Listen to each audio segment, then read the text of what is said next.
Welcome to Duality Check, the podcast where two brothers embark on a journey through the realms of scientific inquiry, the mysteries of the past, and the uncharted frontiers of spirituality.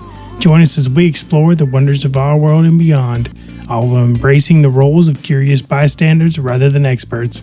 Together, we'll unravel the tapestry of existence, blending the dichotomies of knowledge and wonder. Get ready to question, ponder, and delve into the dualities that shape our understanding of reality on Duality Check. I'm Drew.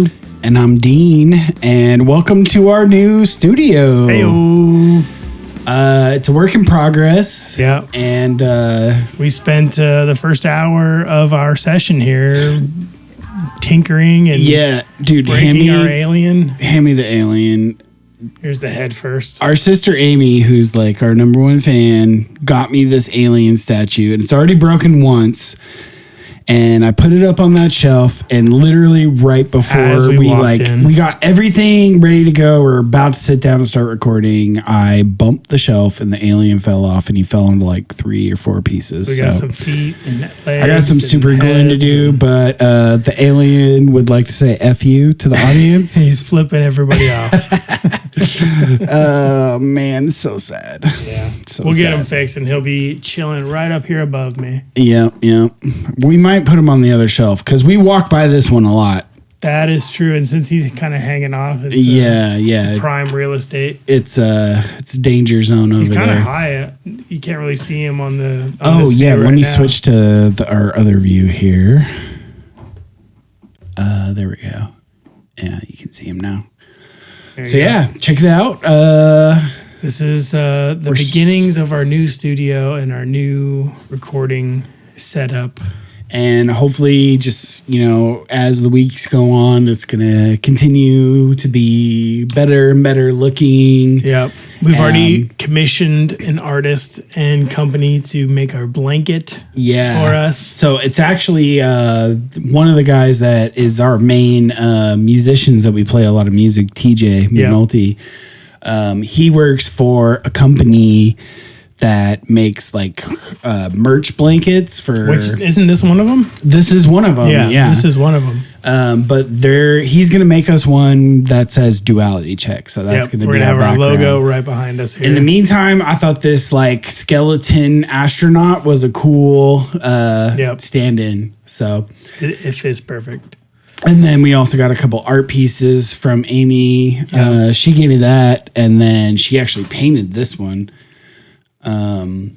We got some cool Easter eggs in here, like my grandpa's Navy helmet and Navy pilot helmet. Yeah. Got an old recording mic there behind Dean on the shelf. Yeah, we've actually recorded some songs with that. It's really cool. It actually works. An old Revere camera. It's a video camera. You twist it. And yeah. So we got some little knickknacks and stuff. Anyway, we'll be improving lighting and decoration and swapping stuff out. But I hope you guys enjoy. Give us any feedback if you think there's any tweaks we can do to make this a little better. I think we just in the last half hour we upgraded our audio just with cables and certain things. And turns out this noise problem we've been having came down to the cables. So the other benefit of being here at my house is that I've got all my other audio stuff. So I was like, you know what? Let's swap the cables. Quick swap them. And they're much better. Much better. You don't get that whining buzz in the background like we had been getting before. So we hope you enjoy the upgraded experience. And please let us know if there's anything or you guys want to send us something. That would be cool. Yeah, totally.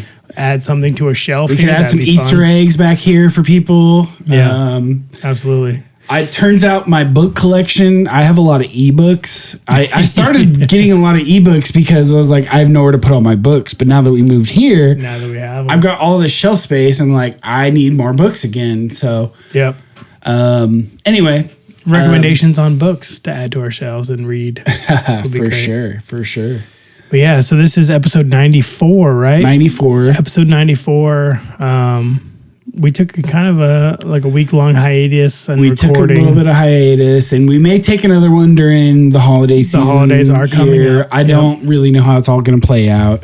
It should be pretty easy for us to keep it going. Like Drew and I are really a lot closer together than we used to be. Yeah. And now that we don't have to set this up every single time. Yeah, that's the big benefit is this will be set up as it is, as you see it. Each time we can just sit down and record now. So there won't be as much headache of coming over and setting everything up, make sure everything's working, and then, so and we can just come over anytime. We can do multiple episodes a week if we need to. Yeah, looking forward to doing a permanent upgrade to have multiple mics too, to get more guests involved. Yeah. And we got this nice little round table recent ad. So yeah, we can add people here, add people over there if we need to. We can make some space. Yeah. There is a lot going on behind that you guys don't see, but yeah, we can still add some more people if we need there's to. Definitely some ugliness off camera. There's some space back here. You see, I'm not touching that.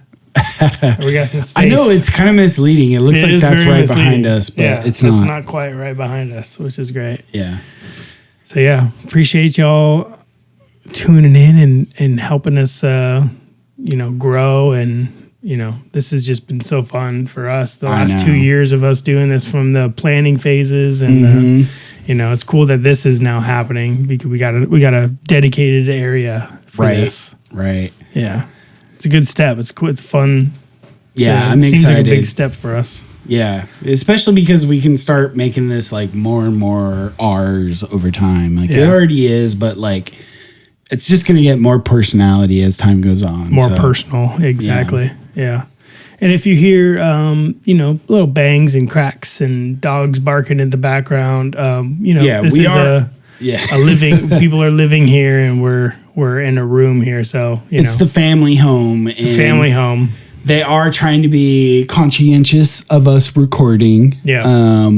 So they even asked us like, oh, can we do this or do that? And we might even get like a in session sign to throw outside there. I've got one in my shopping cart, so I'm probably going to order one and put it outside where we can have a little in recording light out there, because they're all super supportive and very willing to tiptoe around for a couple hours while we record each week. And we usually record late at night, so it's not too much to ask for people to be quiet at 10 o'clock at night. Yeah, it's more just, simple things. But yeah, so I don't know. We have a lot planned for today. I think we wasted a lot of our time setting up and getting everything, but I know we have a lot to talk about. Normally we start recording by about an hour ago. Yeah. We're behind schedule as far as when we would normally end off, but we'll see how long we end up recording today. Yeah.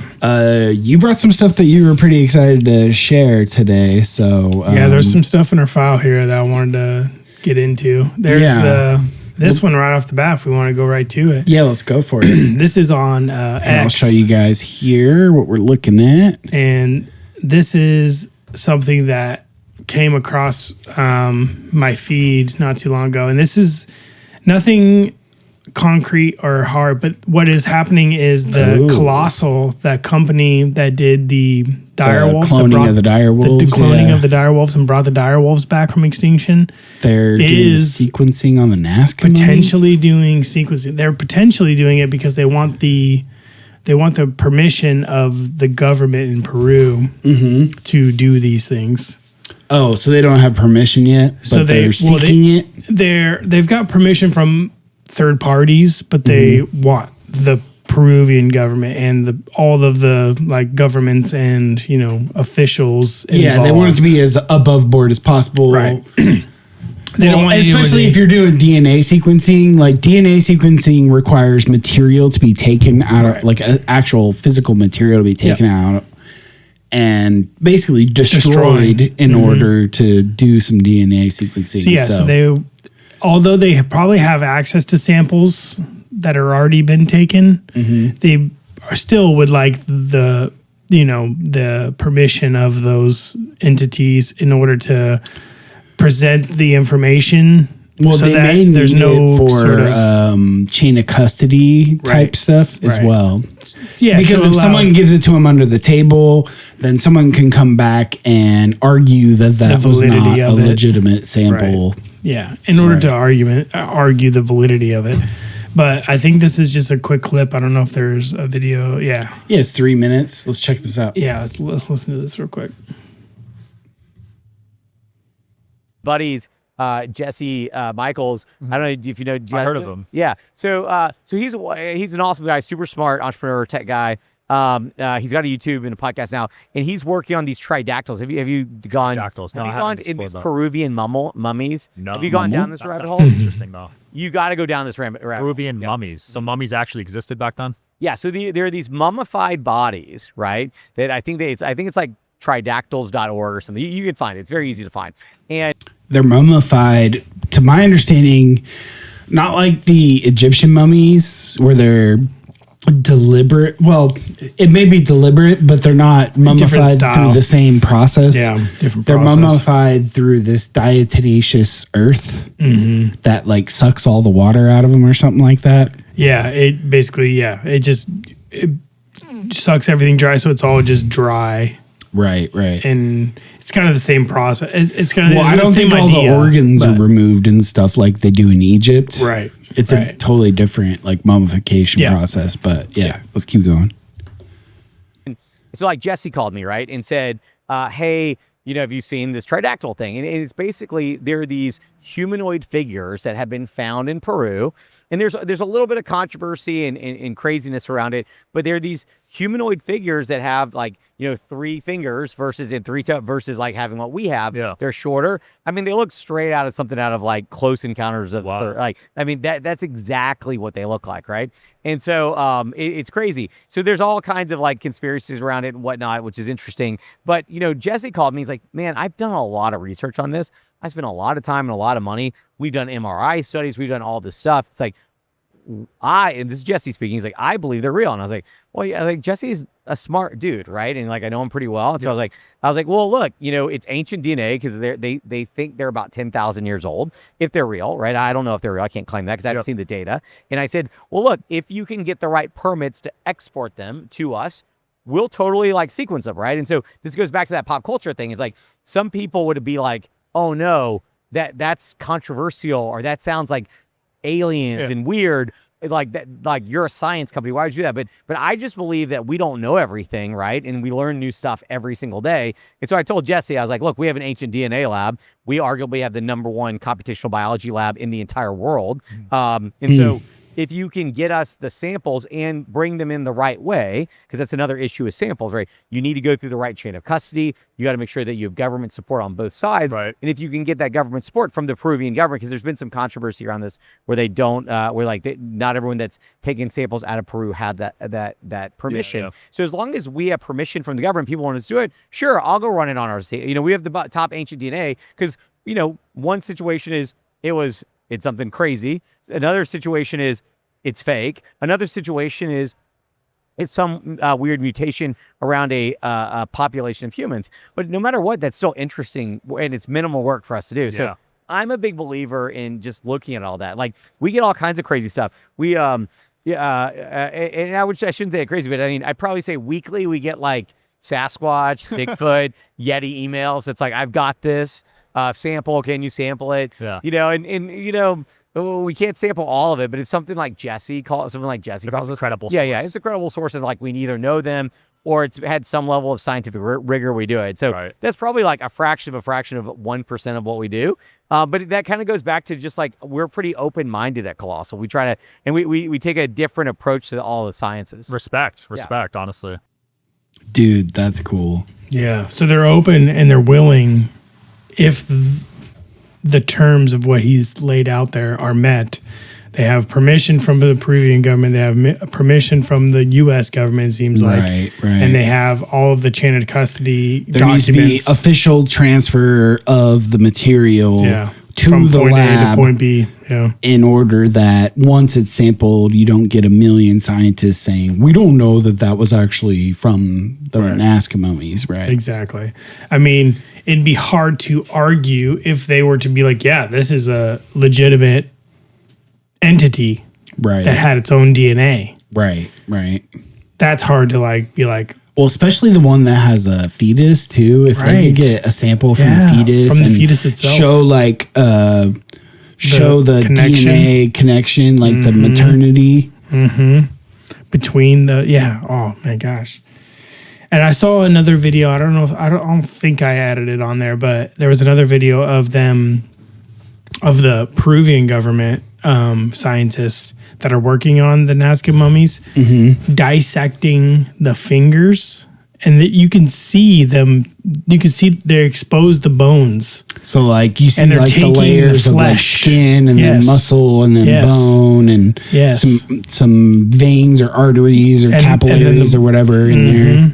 Yeah, it looks just like what you would expect from a standard autopsy of a human. Oh, I didn't see that. You got to find that. And I don't know if I added it to it, but No, I'll it wasn't. have to. I added all the videos If we that didn't, you I'll put in add it there. and we'll put it in the next episode for sure. That's cool. Yeah. Try and remember to do that because I want to see that. Yeah. Sick. That's cool. That's exciting. It's exciting stuff, man. I mean, watching the Nazca Mummy episode of Jesse Michaels really very much increased my interest, right? probability of them being real. Yeah. No, I agree.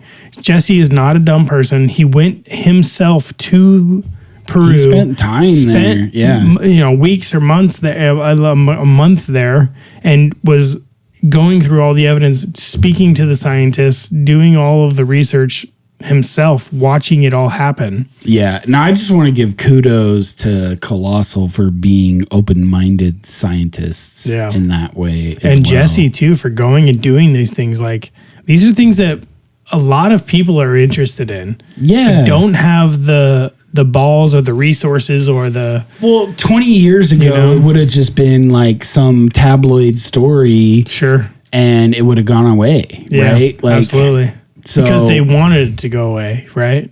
Yeah. And now that there's people who are interested in the topics, who have resources, who have platforms. And now the internet is a thing. Right. Yeah. Even at the beginning of the internet, like there wasn't huge platforms, and like the people who weren't there big on the internet were not big compared to culture at large and mainstream media. Yeah. But someone like Jesse, he gets so many views. Like he's a powerhouse. He's not like Joe Rogan, but he's like getting up there. No, but the thing is Jesse is at a place too now where he's on Joe Rogan. He's going on, and Joe Rogan is paying attention to his work, and other people who are big are paying attention to his work. We're in a new era of media where an investigation. Only in the last few years, we know now for sure that there are internet shows, a handful, not just Joe Rogan, that are bigger than anything you will ever see on TV. Absolutely. Like, more people are watching stuff on the internet than are watching stuff on live TV channels. Yeah.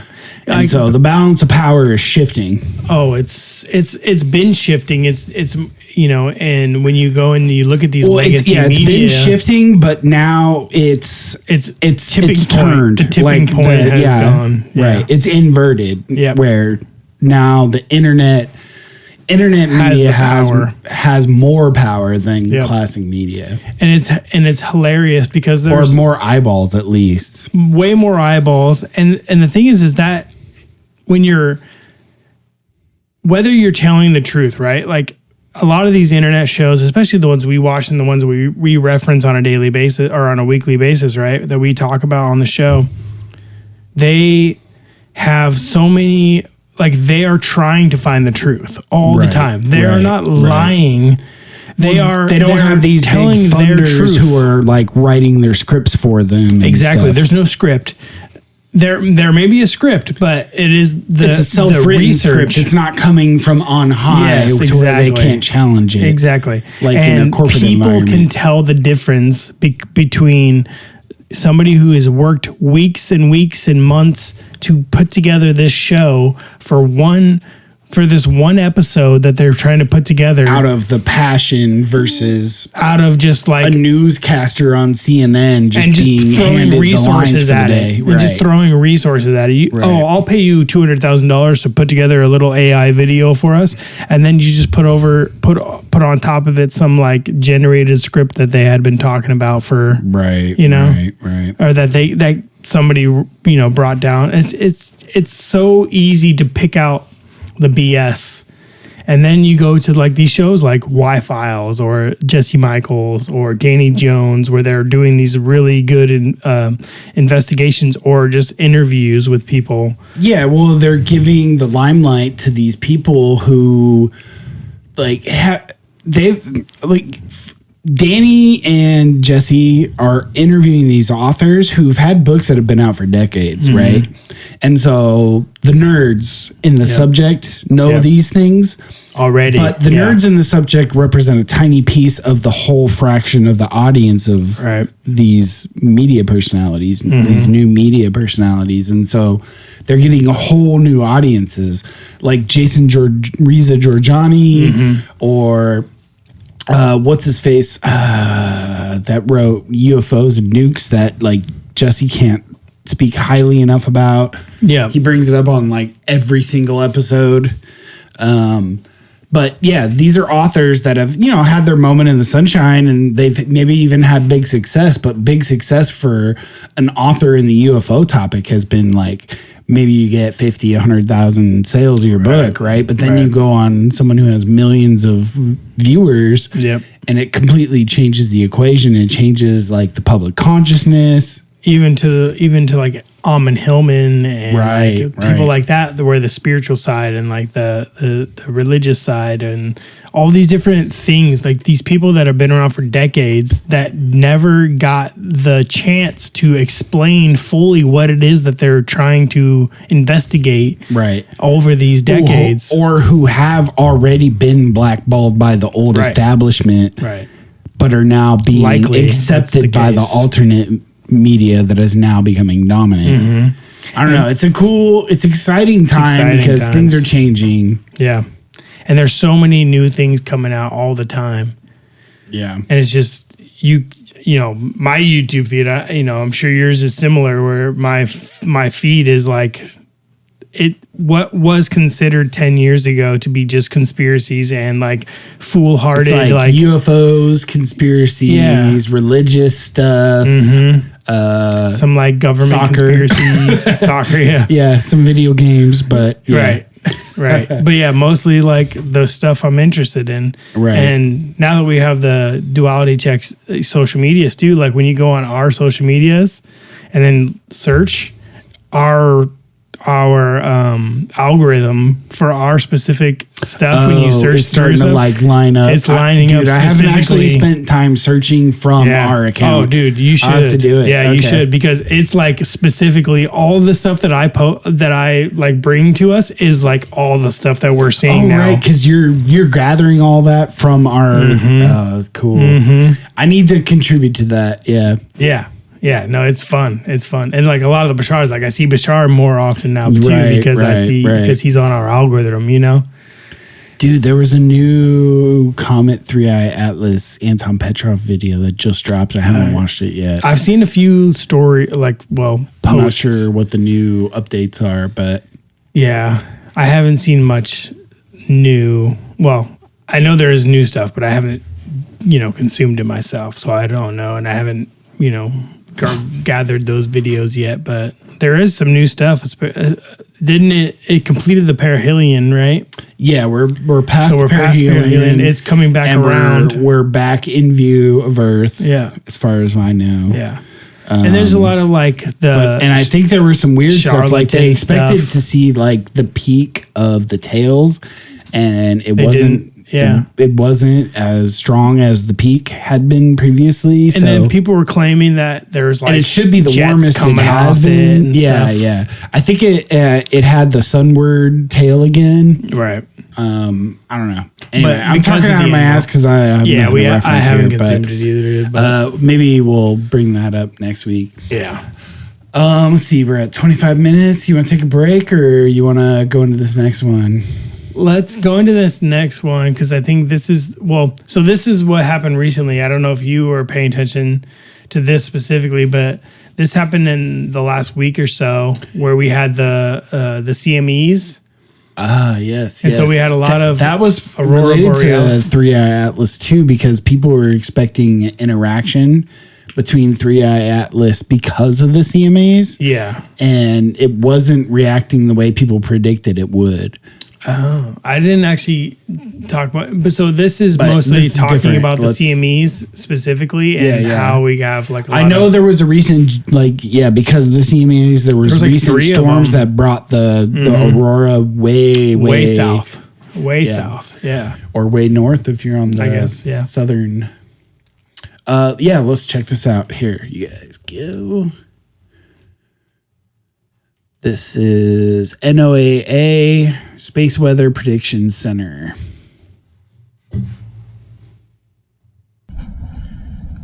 Good evening. I'm Sean Dahl, and I'm the Space Weather Prediction Service Coordinator here in Boulder, Colorado. Well, we've had activity tonight. A lot of geomagnetic storm activity. A geomagnetic storm is a significant geomagnetic disturbance, basically a magnetic storm. And what happens when those occur is we can see things like the northern lights spin up from time to time. But the main focus is what these can do for impacts. But before I get into that, let's talk about what's actually going on right now. We have already had 2 of 3 anticipated coronal mass ejections arrive here at Earth.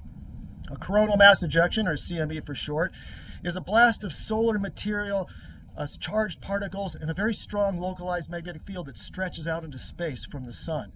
As I said, 2 of these have already arrived, and they packed quite a punch. We've already reached G4 severe level conditions due to those CME arrivals. We still don't believe that the 3rd CME has arrived yet. We're looking for that midday on the 12th of November, so Wednesday, somewhere around noonish time frame, give or take Eastern time. Could be earlier, could be later. But we don't think that that's arrived yet. But this batch of CMEs that did come in, these 2, were profoundly more stronger than we anticipated. We did have a G2 to G3 level watch out, and we've already reached G4 levels. We do have a G4 watch out for the 12th of November, and that activity is already happening with these first CMEs. So what are we still looking for? That a third of the 3 CMEs to come in, and that was the most energetic and strongest of this activity out there in space. It was traveling significantly faster than these other 2, and we think that's going to pack even a stronger punch than what we've already experienced. So into the overnight hours tonight, we do expect anywhere from G1 through G4 levels to continue. These types of storms can be very variable. There's a lot of dynamics that go on with them, and essentially, we have to have the magnetic field of the CME that's passing over Earth be opposite Earth's magnetic field. That's been happening so far this evening, but it can easily turn the other direction and help activity come back down. It can be this way throughout the night, and even with the next CME, we don't know what to anticipate until it arrives at these critical solar wind observatories that we have 1 million miles from Earth. You may have heard of SWIFL L1, the Space Weather Follow-On mission. That's one that's currently en route to replace these old solar wind spacecraft. But what we have out there now has been doing a good enough job to help us figure out what's going to happen here at Earth. So impacts-wise, if you use precision GPS systems, there could be degradation on that. If you need to be accurate in less than an inch, it could be off by much more than that as this type of activity continues. We've been communicating with space launch officials because of a pending launch coming up. That may not happen because of this activity, but that will be for the decision makers to make.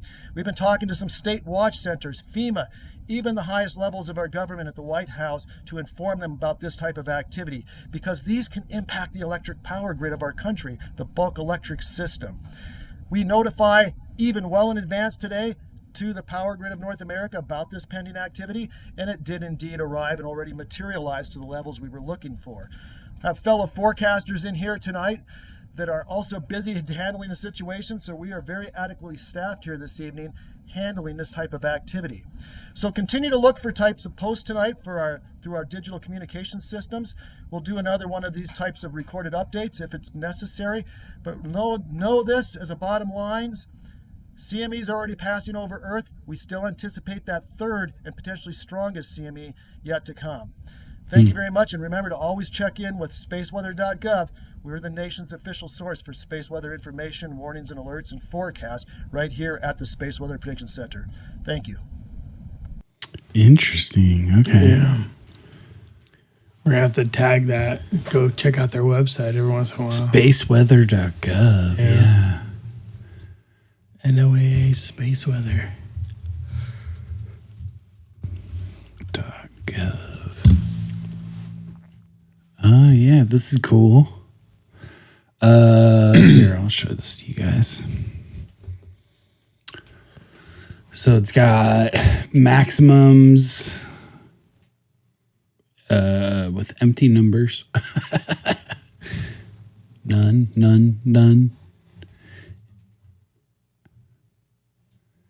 Oh, it shows a Aurora forecast. Oh, yeah. So that's going down into Canada pretty well. And then shifting over into Russia and like Northern Europe. Oh, it's interesting the way it kind of follows the shadow of the Earth. Mm-hmm. And then it diminishes there. And then you got the coronal mass ejection cam.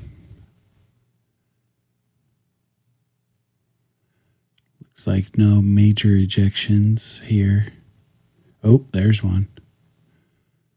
Whoa. Dude, I've been really getting into the channel. It's called Demystify Sci. Have you watched any of their stuff? You've told me about it. I haven't watched much of their stuff, though. Dude, they are into this whole like alternative science. And they've got a whole thing, a whole series with physicists that they interview and stuff. And the two hosts, Shiloh and Anastasia, they are academics who are trained in physics. Okay. Shiloh, I don't know about Anastasia, but I know Shiloh like has his own like physics class. Like he teaches at university. Like he's a full blown professor. And they interview all these like renegade scientists who have these like opposing views that challenge the mainstream model, for scientific physics model. and stuff. But they talk about the sun a lot. And so like the classical physics model, like the mainstream model of what the sun is this burning ball of plasma, right? And we've all heard this, right? Like it's a ball of gas. But what seems to possibly be the case is that the sun actually, so here's the weird thing about it being a ball of gas is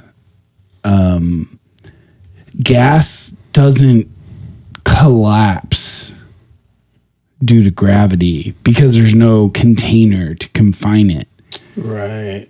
And so gravity can't just confine and collapse gas. And on top of that,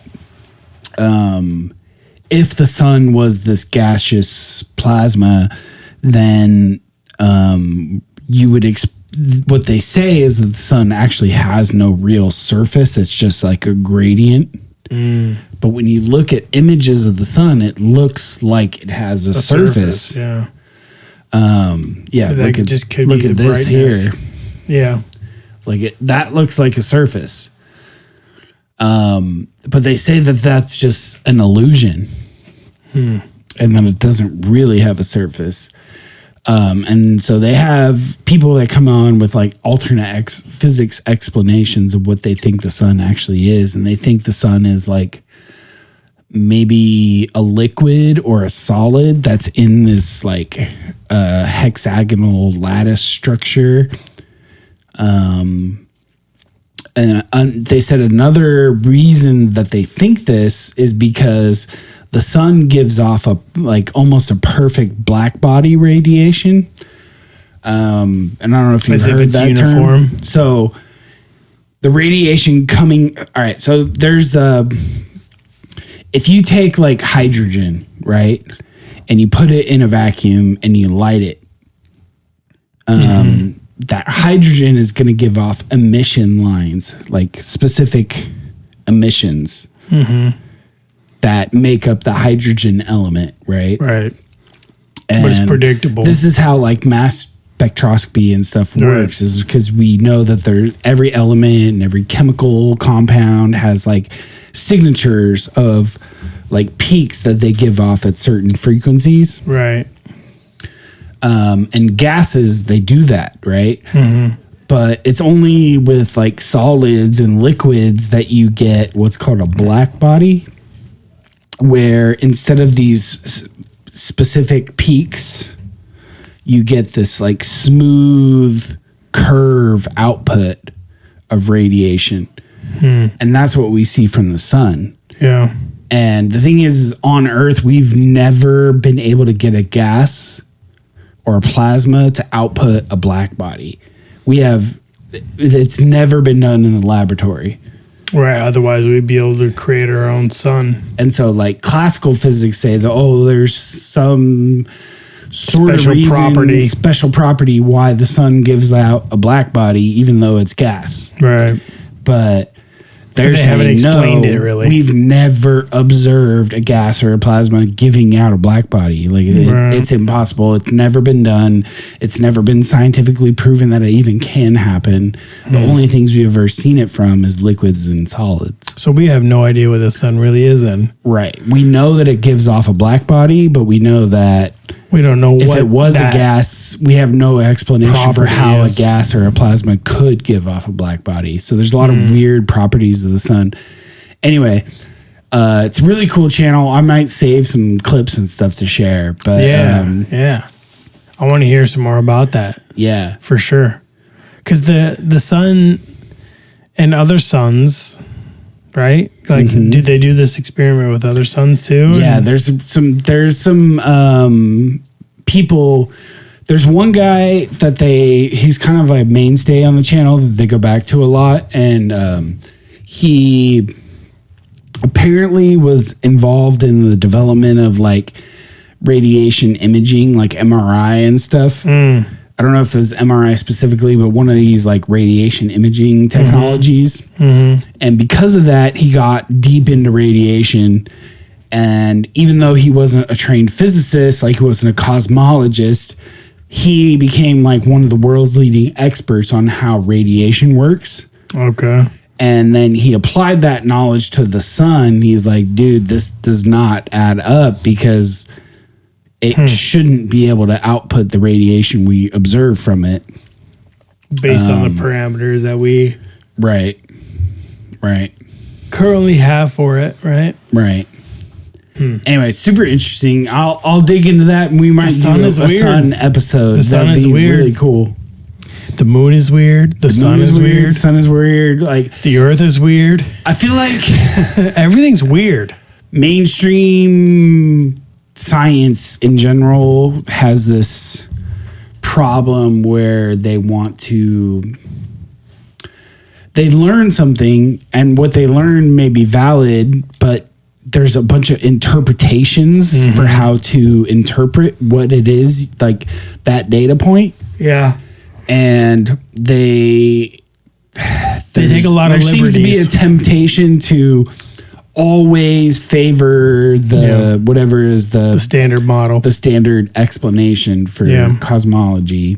Yeah, they take a lot of liberties with their interpretations. Even if the data doesn't necessarily follow that properly. But we're saying that without a lot of backup, so sure. I'd like to do follow-up on that. And then if any of you have any expertise in any of this stuff, please educate us. But yeah, for sure. Still, for sure. It's fascinating, and I think there's a lot about our existence and the physical nature of our world that are up for so question. Much to learn, dude. Yeah. We have a lot to learn. And that's the problem with with what I think we're getting at is like there's such a stigma to discover new things. Yeah. As weird as that sounds. There's this as weird as that sounds, right? I know, right? Like there's science this boring is so take, good at it. Yeah, there's this boring take in classical physics where I've heard this in a lot. Like I used to, as a kid, like at the old house, like I would just sit there and just watch like science documentaries and stuff. Super amazed by it all, love it. But there's this thing that you hear from scientists a lot where they feel like we're like 90% of the way towards like understanding the entire universe. Right. And I think that's so could far not off. be farther We're so from the far truth. off. And we've discussed this before too, right?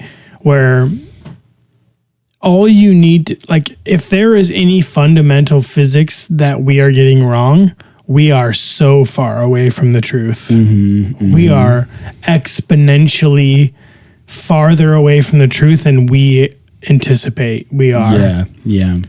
And that just makes you open your mind. Right. Even as like layman's, like, right? Like we're not scientists, we're not professors. Yeah, I can't adjudicate these disputes myself, but I can tell the difference between someone who gives an argument and just like glosses over the explanations the for important things, parts. Yeah. and someone who explains the limitations of their theory and why this person thinks that and why they think this is better than that. Right. And this is what the evidence seems to be showing us. This is the evidence that seems to be showing us that. The opposite, and right. These are the reasons why that may not be true, and we don't know that yet, but this is the best we have so far. Like, Exactly. There's a difference between someone who's trying to paint a picture and make you believe a thing versus someone who's trying to explore and bring you in on what they've learned so far. Yeah, and learn together. And there's a vibe you can pick up from that just by opening your mind. Yeah. Being open to the fact that science is not an endpoint. It's the discovery. It's the constant journey of learning new things. And that's what makes people passionate about it. Right. But it's when you get doctrinated into some sort of guild or specific, worldview that you start to paint these different discoveries into a specific light that serves your agenda or picture or painting, right? Of the universe, of the physics, of the whatever it may be, the geology, right? All the different things, all the different sciences. Anyway, let's take a quick break. Yeah, we're already 45 minutes in. So yeah, we'll take a quick break and we'll come back and we'll continue to tear down science. Just kidding. All right, y'all. See you guys in a bit.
Welcome back. All right. So, we had a whole little hangout session with our family for a while. So, yeah, it's the first time doing it here with everybody. So, yeah, we had quite a long break there, but we're back. We got people in town for the holidays and stuff. Of course. So. But yeah, let's get in. I want to hear more about what it is that you brought. Okay, yeah. So I've been listening to the audiobook of Aldous Huxley. Mm-hmm. It's called The Perennial Philosophy. Yeah, I've heard of it. Okay. So that book is basically him comparing and drawing from all these religions around the world about what is in common between them, which is that there is some higher creative principle, At work. Yeah. Yeah. And that one can become close to it and interact with it, Through certain practices. Yeah. Yeah. So anyway, the book is great. So this is a chapter. He's talking about, what is he talking about in this chapter? Charity. Which by his definition is, colloquially, when we say charity, we mean like giving to an organization that's like a 501c3, like nonprofit thing, right? Like we think of that. But charity is an attitude. It's a way where you give people the benefit of the doubt. Like you have charity for people. Yeah, it's more than just a frivolous, not frivolous, but like a idea of just on a large scale giving back to a specific community, but like on a daily, like micro level, having charity for other people in every instance type Which of is an like idea. having charity for people's miscommunications or like moods or, like take people Subtle at nuances. their best, like be forgiving with how you interact. Right. Yeah. That's Right. having charity. Right. Yeah. So it's a different connotation. Absolutely.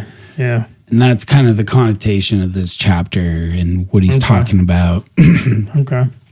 So in this chapter, there's this section that I think is really cool. So he starts with a quote by Chuang Tzu. I'm probably pronouncing that terribly. Chuang Tzu. Probably.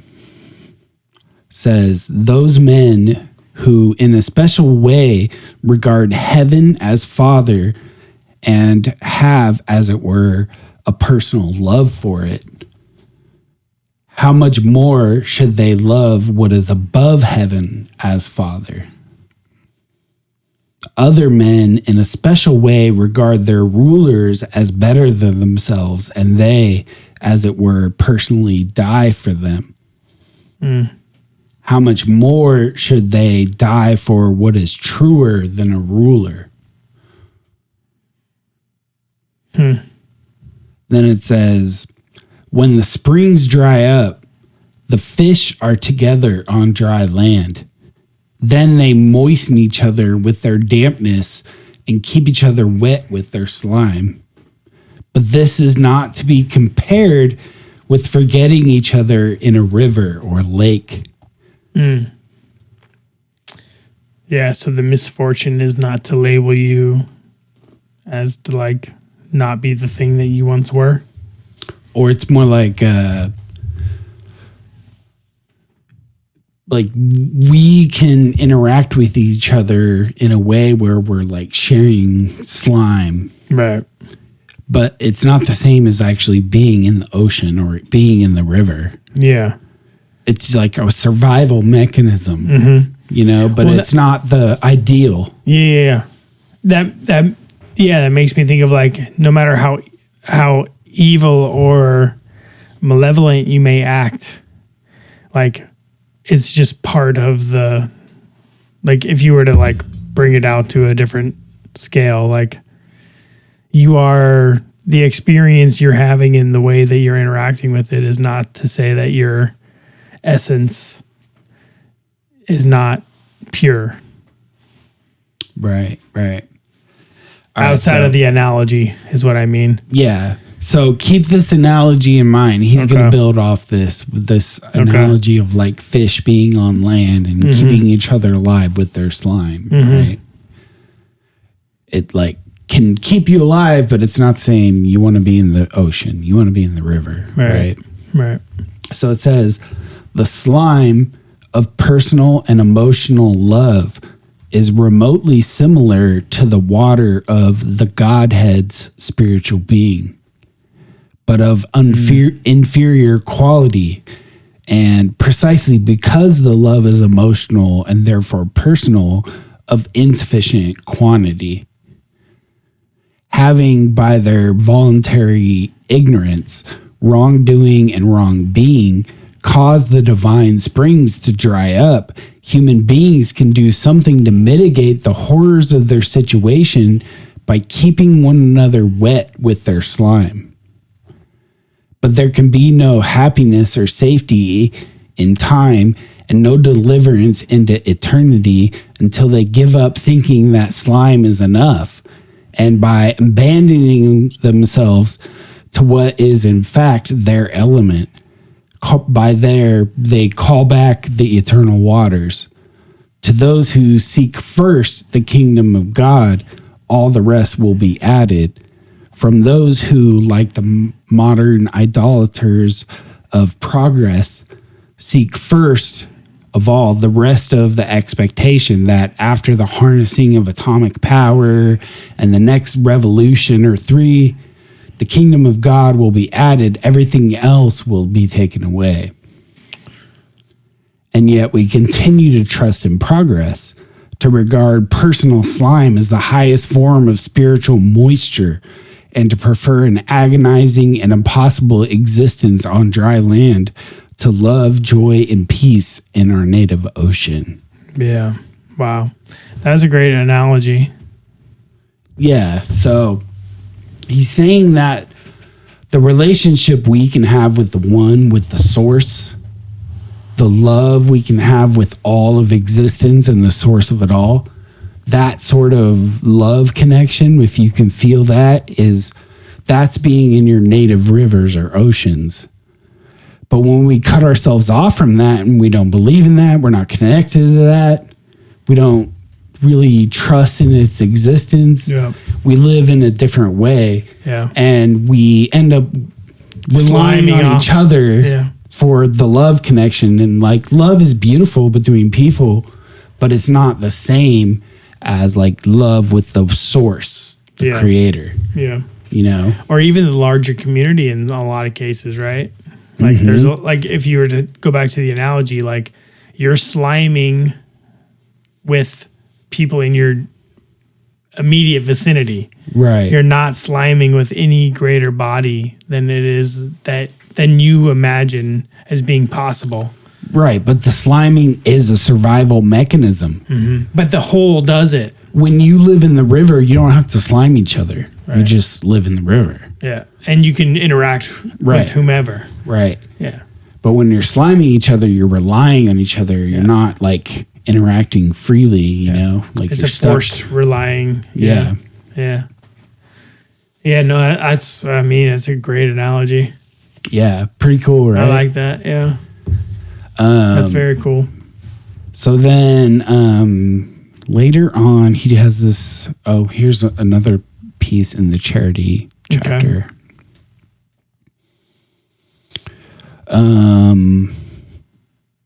Dhammapada, I think, is the quote from this section.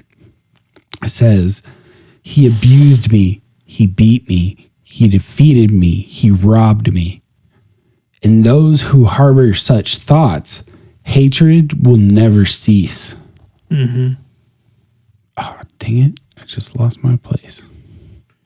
Yeah, that's that itself. There we go. You got more? Yeah. Hatred will never cease. He abused me, he beat me, he defeated me, he robbed me.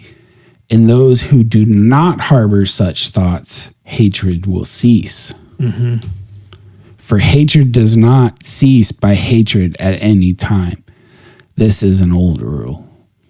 Yeah, no, that's another great way to put it. You know, it's how negative you are with your thoughts dictate how powerful the negative things that you encounter are. Well, and even the thing is, for people, they have legit negative things inflicted on them by others. Of course, yeah. It's not illegitimate, but it's how long you linger on such ideas and such. Do you now define yourself as a person that this has happened to? Yeah. You know, like what type of attitude do you have, like going forward? Yeah. Not that it's a cure-all, but no, it's that it is less possible. You can see yourself as a victim, or you can just like move on with hardship to get there, obviously, but like earn your way of like figure out a way to move on. Yeah, and overcoming the But if you just linger on it for forever and always define yourself based on it for the rest of your life. Yeah, and cripple yourself by it in some cases, right? You're now artificially limiting your own capabilities, right? Yeah. All right. And then I highlighted this section, which I thought was pretty interesting. It's sort of a critique and a suggestion for how we could, for the social economic system we live under. It says, our present economic, social, and international arrangements are based in large measure upon organized lovelessness. We begin by lacking charity towards nature, so that instead of trying to cooperate with Tao or the Logos on inanimate and subhuman levels, we try to dominate and exploit. We waste the earth's mineral resources, ruin its soil, ravage its forests, pour filth into its rivers and poisonous fumes into its air. From lovelessness in relation to nature, we advance to lovelessness in relation to art. A lovelessness so extreme that we have effectively killed all the fundamental or useful arts and set up various kinds of mass production by machines in their place. And of course, this lovelessness in regard to art is at the same time a lovelessness in regard to the human beings who have to perform the foolproof and grace-proof tasks imposed by our mechanical art surrogates and by the indeterminable paperwork connected with mass production and mass distribution. So he's saying basically instead of in the past, we all used to be craftsmen, like learning an art and developing an art to make something. Instead, we strip out that art and that soul and mass produce it. And now everyone is involved in the mass production or the paperwork and the management when they used to be like artisans, craftsmen. The people who are making, like, specifically making the money and like enjoying the benefits of doing the work of crafting these materials. It's changed from business or from craftsmen to businessmen who are far removed from the actual crafting process, which they just mass produce on a assembly line. Yeah, it's a far reach from one to the other. Yeah. But how natural it seems to come because of the way that we've been taught everything should be produced. You just find the best way and always the cheapest, the one that can make you the most money. I feel like, you lose a lot of the art. Not everyone was always some sort of artisan, though, or craftsman. Not always. But there was still laborers people who came up with the ideas or and did the labor. There was different things divisions back then. Yeah, but it was individual. But now it's like factory workers and paperwork pushers and middle managers and it's a different breakdown of responsibilities for different quality of product. It's less customized. It is mass produced though, and that's the thing. Makes it cheaper, This in a isn't sense. taking into account is the amount of access this is given to people all over. Mm-hmm. But that doesn't mean the way we're doing it is the only way it can be done. Well, definitely not the only way, but not even the best way, right? In a lot of cases. It's just the way we happen to do it. Yeah. Because of certain influences and historical starting points when these influences would kick in. Well, and you got to think a lot of these decisions are being made by businesses, right? This idea of like growing this business, like you could just survive off of whatever you produce for a long time, or even profit. But then there's like the difference between profiting and like maximally maximizing it. Yeah. And like this idea of like, it's like a never ending growth mentality versus just a positive exchange mentality, you know, where you can benefit others and they can benefit you by an even exchange of resources. Right.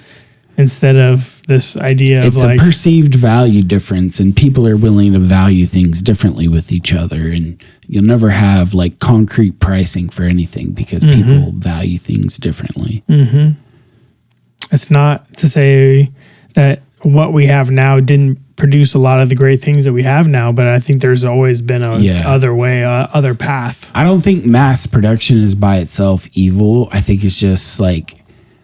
it's the way we've gone about sourcing the materials and stuff where we're willing to sacrifice tolerate morals. Whatever in order to just get what we need from a resource perspective. Well, that's the way it decentralizes, or it I mean, not to really decentralize, but it centralizes the idea of like, there's this company who's going to do all these things on your behalf, but you're not going to have direct knowledge of what it is that they're doing. But you're going to provide them with the resources they need to continue to do the thing that you don't necessarily agree with.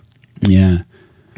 It's like it's signing a document without signing a document. You know, it's a secondhand way of committing a crime. Yeah. Let me finish this quote. Okay. All right. Ready? With mass production and mass distribution go mass financing, and the three have conspired to expropriate ever-increasing numbers of small owners of land and productive equipment, thus reducing the sum of freedom among the majority and increasing the power of a minority to exercise a coercive control over the lives of their fellows. This coercively controlling minority is composed of private capitalists and governmental bureaucrats, or of both classes of bosses acting in collaboration. And of course, the coercive and therefore essentially loveless nature of the control remains the same, whether the bosses call themselves company directors or civil servants. The only difference between these two kinds of oligarch rulers is that the first derive more of their power from wealth, from the position with a conventionally respected hierarchy, while the second derive more power from position than from wealth.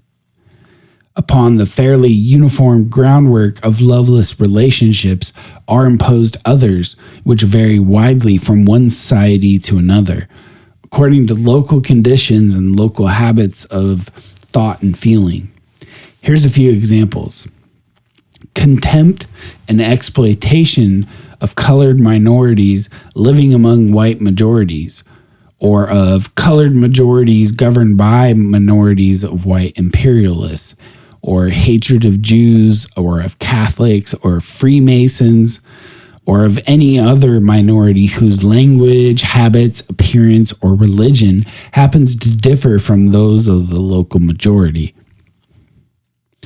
And the crowning superstructure of uncharity is the organized and lovelessness of the relations between state and sovereign state, a lovelessness that expresses itself in the axiomatic assumption that it is right and natural for for our national organizations to behave like thieves and murderers, armed to the teeth and ready at the first favorable opportunity to steal and kill. Just how axiomatic is this assumption about the nature of nationhood is shown by the history of Central America. So long as the arbitrarily delimited territories of Central America were called provinces of the Spanish colonial empire, there was peace between their inhabitants. But early in the 19th century, the various administrative districts of the Spanish Empire broke from their allegiance to the mother country and decided to become nations on the European model. Result, they immediately went to war with one another. Why? Because by definition, a sovereign national state is an organization that has a right and a duty to coerce its members to steal and kill on the largest possible scale. Lead us not into temptation must be the guiding principle of all social organization. And the temptations to be guarded against, so far as possible, eliminated by means of appropriate economic and political arrangements, are temptations against charity, that is to say, against the disinterested love of God, nature, and man. First, the dissemination and general acceptance of any form of the perennial philosophy will do something to preserve men and women from the temptation to idolatrous worship of things in time. Church worship, state worship, revolutionary future worship, humanistic self-worship, all of them essentially and necessarily opposed to charity.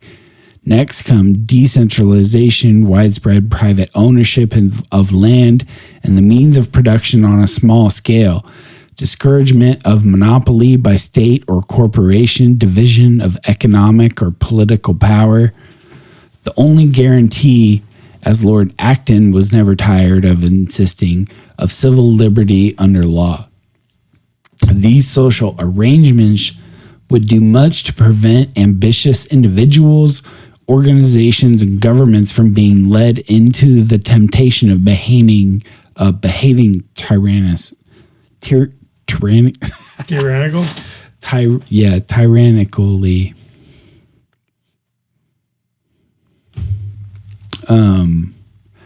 But it says tyrannously.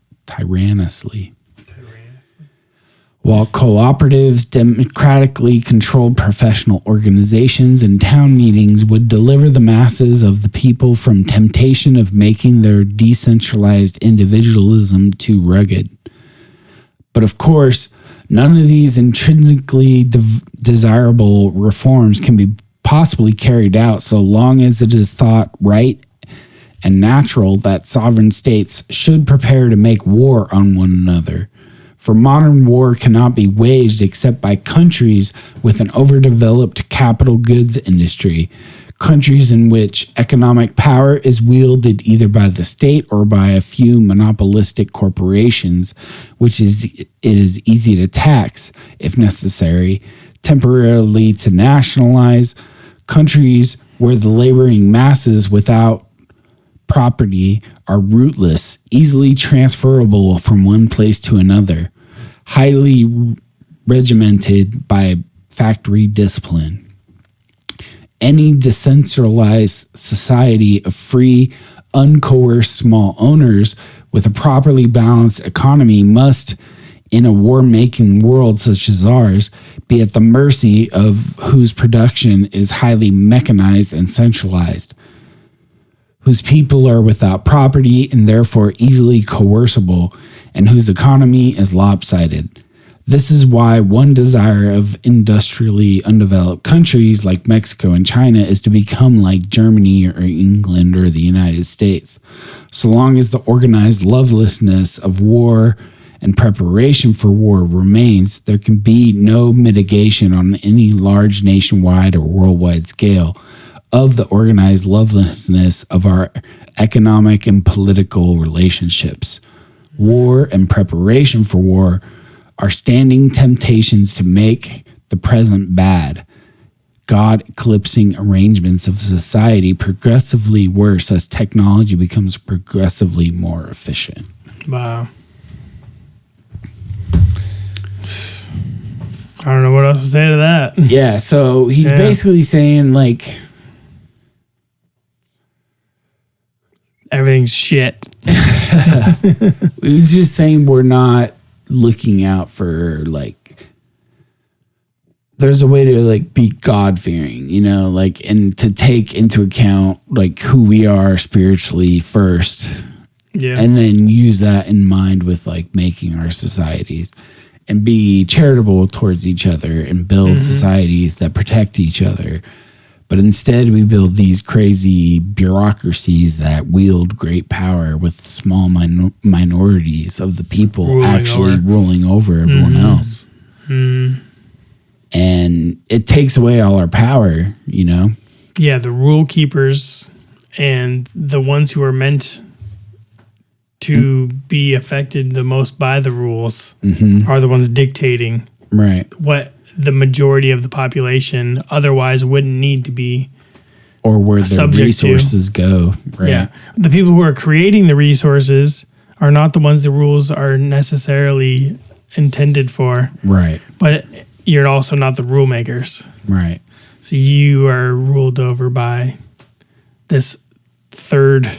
And to the extent we do that, we're not organizing society in a way that could best benefit, like, nature and humans, you know, like, and to have this, like, capitalism only, like, max profit model. Like, it's okay. Like, I think capitalism is fine. I think the idea of making money in an enterprise, it makes a ton of sense. The question is these, like, weird legal things like maximizing profits and whatnot. Like, making it so you're always increasing profits to your shareholders. Right. It's just a never-ending drain on resources. Yeah, like having weird legalistic requirements like that makes it so that people are willing to do things they would not otherwise be willing to do in order to make those expectations. Yep. And to continue to provide for the share. Excuse me. Sorry. The shareholders, like, you're just constantly trying to maintain and make more and more. Yeah. I thought it was pretty interesting reading. It sounds like it's not libertarian or anarchistic or anything like that, right? But it's a different take, I think, on how we should be doing economics things. And the way that the structure of things should be laid out. Yeah. Yeah. So I found that interesting. It's kind of a middle ground. Well, less of a middle ground, but more of a step towards that kind of idea. Well, it seems like a less partisan way, non-aggressive way of doing things as well. Yeah, like taking the aggression out of the interactions. A step in the right direction to go towards that, right? Yeah, I mean, I think the idea of, you know, being charitable is huge in and of itself, of, like, helping dictate how you should and shouldn't run your life and, like, interactions you have with other people. And, like, we should have systems as decentralized as possible, basically meaning to an individual level. Like, you can do what you need to do, what you want to do. What you can't do is infringe on someone else. And when you do, they have the right to, like, get people involved to bring it to adjudicate the matter. Bring it to the attention of the masses. But that doesn't need to be organized through, like, there are ways we can set up social norms and systems that allow us to intermediate a lot of those things. To deliver justice on smaller cells and smaller groups. Especially on the individual basis, like family to family or peer to peer. Like, you should be able to adjudicate on those things in such a way that it makes sense for your community and your circumstances. But you should also have the freedom to, like, ask for help if you need it from someone else, you know, right? So, and gain more knowledge and change and grow and like, you know, like where it stands now is, like, even at the local level, like, the majority of your politics at a local level and the the people who are in charge of your resources don't change all that frequently unless you're in some or they shift back and forth between constantly. like two different groups. Right. And so even if you elect this person and then that person, they're just benefiting similar groups that are just pushing forth candidates as representatives. You Right. know? Like And it's a manufactured separation. Well, and a lot of times those people are elected to do one specific thing that benefits people within their lives. Yeah. And then they are out, and then they go, and then somebody else steps in and does the same kind of thing. And then sometimes you get like people who are there for a while and they seem to be good, but then they get taken out by other people who don't like the fact that they're doing that. Yeah. It's just such a weird system. But I think most of us, for the most part, like the vast majority of people, in regards to each other, we would absolutely prefer to just coexist peacefully. Absolutely. Yeah, no, I agree 100%. I think Like, people would no one choose wants that. to be sending their kids off to die in wars and shit. No.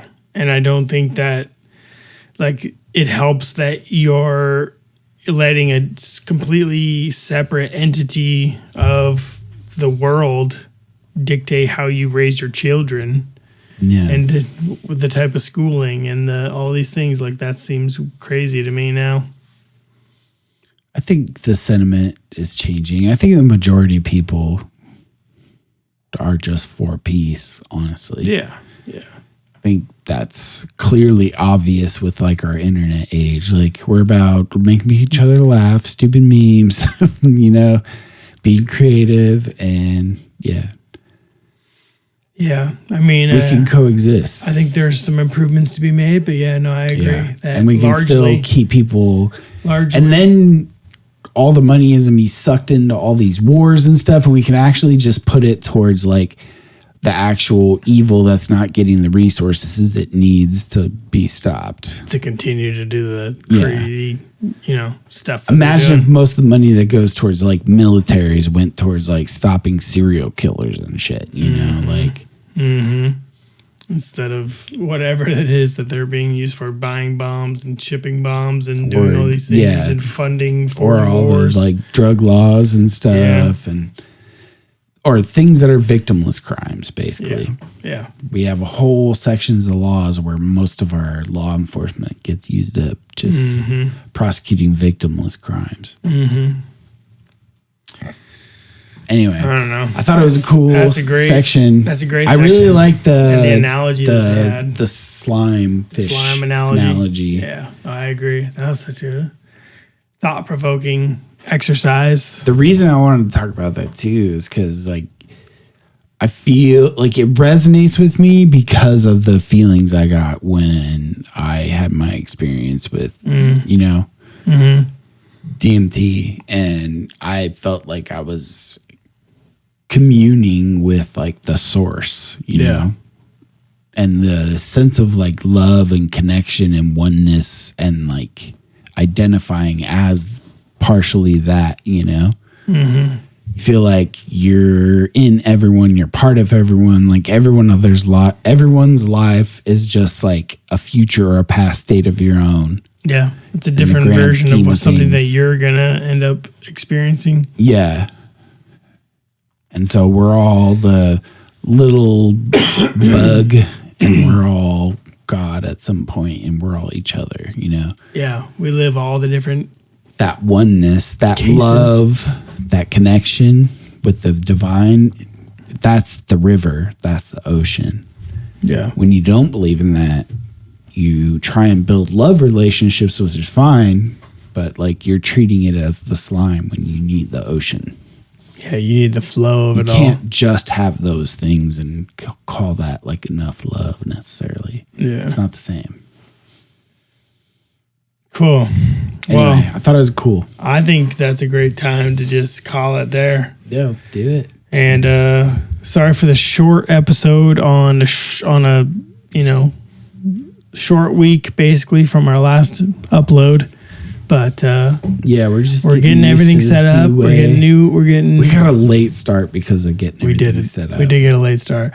But yeah, we appreciate y'all hanging out with us. If you guys want to see the rest of our videos, this is episode 94. So there's 93 other episodes besides this one that you guys can check out. And you guys can go to our website. It's number 1, dualitycheck.net. You can find all of our episodes, all of the descriptions, the art that we, make AI make for us, other than some of the other photos we use. And then you can play the whole episodes there. You can leave comments. You can email us directly from our links on that website.